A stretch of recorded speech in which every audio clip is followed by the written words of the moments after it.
Have you ever wondered why life often feels like a roller coaster full of ups and downs? Well, you're not alone. We all face our fair share of challenges. But here's a secret. These challenges don't define us. Our response to them does. Take it from me. A few years ago, I was at the lowest point of my life. I had lost my job, my relationship was falling apart, and I was drowning in debt. But it was during this time that I discovered the power of perspective. I realized that I had the power to choose my response to these difficulties. It wasn't easy, but it was worth it. So how can we rise strong amidst life's challenges? There are 5 essential steps to remember. First, change your perspective. See difficulties not as stumbling blocks, but stepping stones to growth and self-discovery. Second, build resilience. Just like a muscle, our ability to bounce back from adversity grows stronger with each challenge we overcome. Third, create a support system.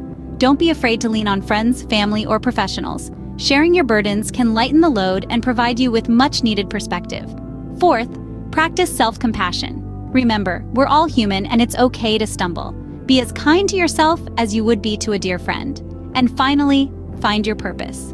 Use your struggles as a compass to discover what truly matters to you. What's the legacy you want to leave behind? At the end of the day, remember this: life is not about avoiding hardships, but learning to navigate them with grace, resilience, and a positive outlook. You are the hero of your own story, and every hero's journey involves trials and tribulations. But it's these very challenges that shape us, that make us stronger, that make us who we are. So rise strong, my friends. Embrace your journey, conquer your challenges, and shine your light.